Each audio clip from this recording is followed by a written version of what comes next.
warahmatullahi wabarakatuh. Pada kesempatan kali ini saya akan menjelaskan tentang titrasi. Jadi kita akan masuk ke materi titrasi. Secara istilah dulu, titrasi artinya dia penetapan titer atau penetapan kadar.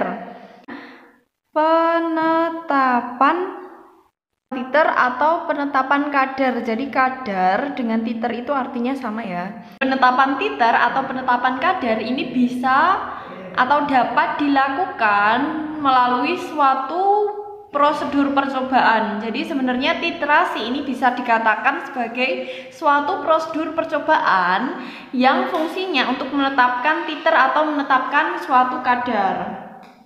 Jadi titrasi ini ada banyak macamnya, contohnya titrasi redox. Jadi ada titrasi redox. Ada juga titrasi kompleksasi.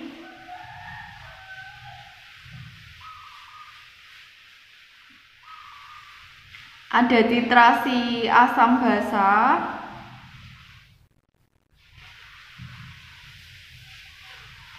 Dan juga ada titrasi argentometri.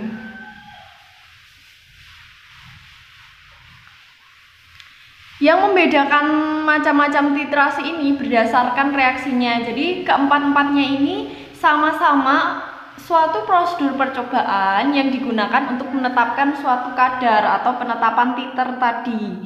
Tapi reaksi yang digunakan itu beda-beda. Kalau titrasi redox, maka jenis titrasinya itu dengan menggunakan reaksi redox. Kalau kompleksasi berarti dia menggunakan reaksi kompleksasi atau reaksi pembentukan ion kompleks. Ion kompleks itu baru akan kita pelajari di kelas 3 nanti. Kemudian ada titrasi asam basa, berarti dia menggunakan reaksi asam basa, yaitu reaksi antara asam ditambah basa, hasilnya nanti garam dan air. Kemudian yang terakhir itu titrasi argentometri. Argentometri ini artinya dia reaksi pengendapan. Yang akan kita pelajari pada materi titrasi kali ini hanya yang asam basa saja. Titrasi asam basa ini didasarkan atas reaksi antara asam ditambah basa menghasilkan garam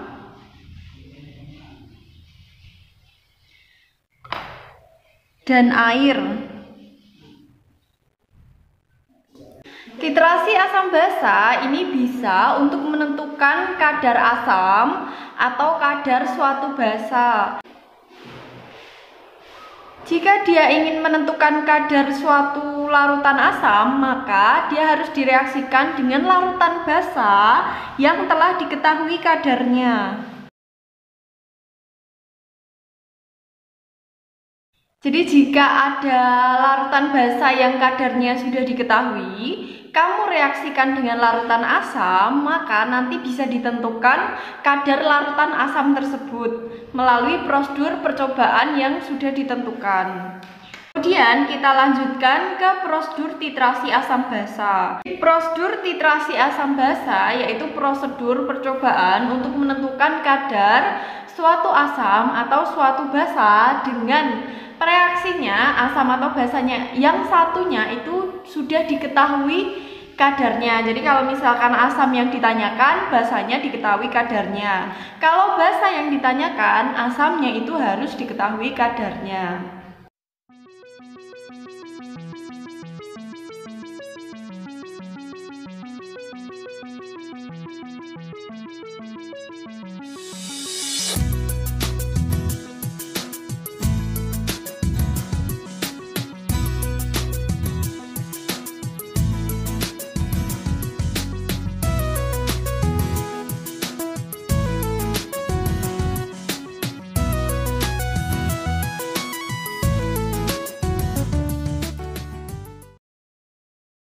Jadi ini ada bagan percobaan titrasi asam basa, di mana ini statifnya, yang ini klemnya, yang ini buretnya, kemudian ini Erlenmeyernya. Jadi alat yang kita gunakan ada 4, ada klem, ada statif, ada Erlenmeyer, dan ada buret. Kemudian bahan yang digunakan, yang satu itu larutan basa, yang satu larutan asam. Misalkan kita ingin mengetahui kadar suatu asam, maka yang ada di Erlenmeyer ini asamnya. Jadi dia adalah larutan yang dititrasi.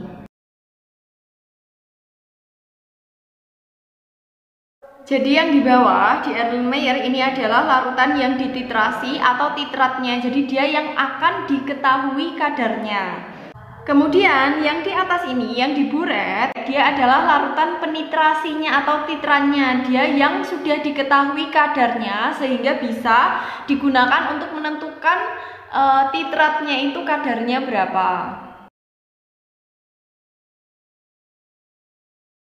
Sebagai contoh, misalkan ditanyakan kadar larutan asam, misalkan larutan HCl, dengan diketahui kadar suatu basa, yaitu misalkan larutan NaOH, maka HCl ini nanti akan kita masukkan ke bawah ke dalam Erlenmeyer. Ini dimasuki larutan HCl. Kemudian karena kadar basanya sudah diketahui atau kadar NaOH-nya sudah diketahui, maka dia dimasukkan ke dalam buretnya sini. Jadi kita masukkan NaOH ke dalam buret.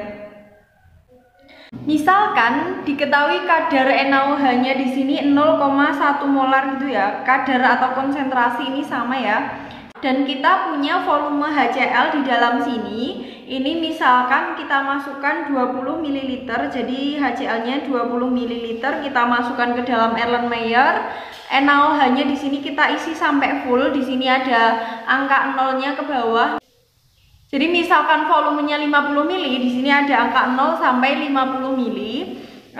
Kita masukkan NaOH sampai 0 ya, berarti sebanyak 50 ml kita masukkan ke situ dengan konsentrasi NaOH 0,1 molar. Kemudian kalau sudah dimasukkan HCl sebanyak 20 ml yang kadarnya tidak diketahui dan dimasukkan NaOH sampai 0 di sini dengan konsentrasi 0,1 molar, dan ingat di sini harus dalam keadaan tertutup dulu. Jadi kerannya ditutup dulu ketika mengisi NaOH. Ketika sudah selesai mengisi NaOH sampai 0, maka di sini dibuka pelan-pelan sehingga NaOH-nya akan menetes menuju ke Erlenmeyer-nya tetes demi tetes, sambil Erlenmeyer-nya ini kamu gojok. Jadi digojok ya, diputar-putar seperti itu agar NaOH-nya tercampur ke dalam HCl-nya. Ini kamu teteskan hingga dia tepat ekuivalen. Jadi keduanya itu tepat habis bereaksi atau ekuivalen. Jadi praktikum ini dihentikan ketika keduanya, ketika NaOH dan HCl-nya ini tepat habis bereaksi atau ekuivalen.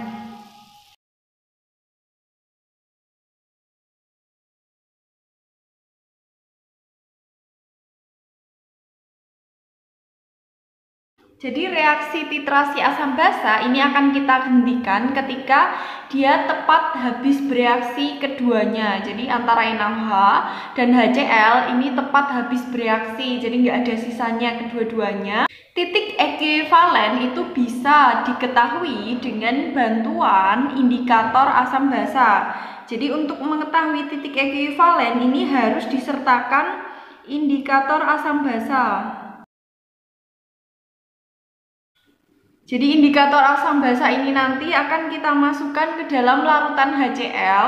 Misalkan kita menggunakan indikator PP, jadi antara 2 sampai 3 tetes itu kita masukkan ke larutan HCl sebelum dia ditetesi larutan NaOH. Jadi di sini 20 ml larutan HCl itu ditambah 2 atau 3 tetes indikator. Misalkan kita menggunakan PP, baru kerannya ini nanti dibuka secara perlahan. Indikator asam basa ini dia fungsinya untuk mengetahui ketika dia mencapai titik ekuivalen dengan terjadi perubahan warna. Jadi nanti akan terjadi perubahan warna ketika dia mencapai pH tertentu sesuai dengan indikatornya itu range pH-nya berapa. Nah, misalkan kita menggunakan PP, ketika PP-nya itu dari tak berwarna berubah jadi pink, maka dia akan mencapai titik ekuivalennya.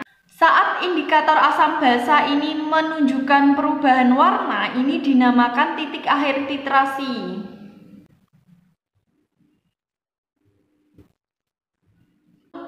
Kita rangkum kembali ya, titrasi secara istilah dia artinya adalah penetapan titer atau penetapan kadar. Jadi ada istilah titer.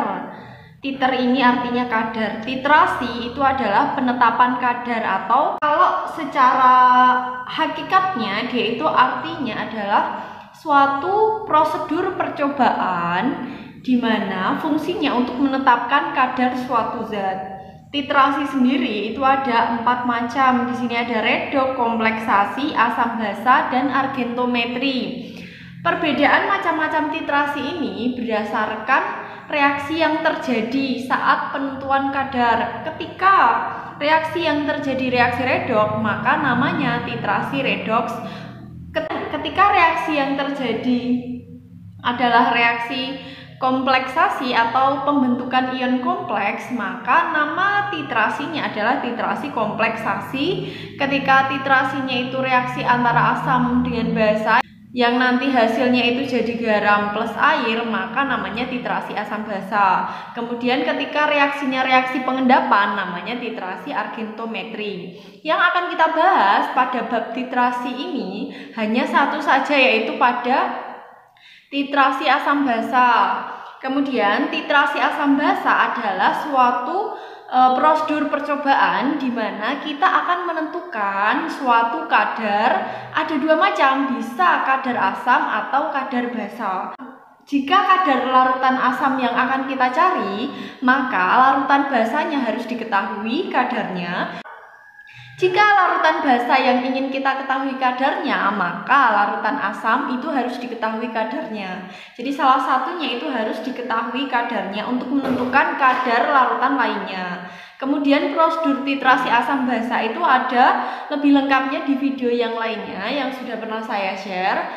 Kemudian di sini kita gambarkan secara umumnya aja lewat gambar ini. Jadi ini ada bagian percobaan, ada 4 alat yang digunakan di percobaan titrasi, yaitu klem, statif, buret, dan Erlenmeyer. Di Erlenmeyer ini berisi larutan yang dititrasi, jadi yang mau diketahui kadarnya berapa, namanya itu titrat. Kemudian di buret ini ada larutan penitrasi. Jadi di buret ini ada larutan penitrasi di mana dia yang akan menitrasi titrat, namanya itu titran. Jadi ada titran, titrat sama titer. Bedakan ya artinya. Kemudian kita misalkan asamnya itu HCl, basanya itu NaOH. Jadi kita akan melaksanakan praktikum mencari konsentrasi HCl, di mana HCl yang kita masukkan ke dalam Erlenmeyer itu sebanyak 20 mili. Kemudian kita masuki 2 atau 3 tetes indikator asam atau basa. Kemudian kalau sudah, jangan lupa NaOH-nya sebanyak konsentrasinya 0,1 molar, kita isi sampai penuh di sini sampai angka 0. Kemudian kalau sudah penuh di sini, baru kita buka sedikit demi sedikit sehingga NaOH-nya itu menetes tetes demi tetes, dan Erlenmeyer-nya itu kita goyangkan, kita gojok sampai nanti terjadi perubahan warna dari tak berwarna menjadi pink. Kita menggunakan indikator phenolphthalein atau PP. Jadi perubahan warnanya dari tidak berwarna berubah menjadi pink. Ketika si HCl-nya ini berubah jadi pink, HCl yang sudah dimasuki NaOH-nya di sini berubah jadi pink, maka langsung ditutup kerannya dan dihitung berapa volume yang dibutuhkan. Kalau misalkan volumenya itu 20 mili, maka nanti bisa dimasukkan ke volume NaOH menggunakan rumus M1V1 M2V2, maka nanti kadar HCl akan diketahui hasilnya berapa. Kemudian di sini ada istilah-istilah Yang pertama yaitu ekuivalen, yaitu ketika keduanya si NaOH dan HCl itu tepat habis bereaksi. Jadi keduanya itu nggak ada sisanya sama sekali, HCl-nya habis semua, NaOH yang diteteskan itu juga bereaksi semua, maka dia mencapai titik ekuivalen atau tepat habis bereaksi keduanya. Titik ekuivalen ini bisa diidentifikasi menggunakan indikator asam basa yang kita gunakan tadi, yaitu phenolphthalein. Terus ada istilah titik akhir titrasi, yaitu ketika si indikator asam basa ini berubah warnanya ya saat titik ekuivalen itu sama aja sebenarnya. Jadi titik akhir titrasi itu titik ketika kalian harus menghentikan reaksi, jadi menutup kerannya karena terjadi perubahan warna yang sangat drastis. Jadi dari tak berwarna langsung berubah jadi pink semua. Gitu ya. Terus kita lanjutkan ke hitungan titrasi.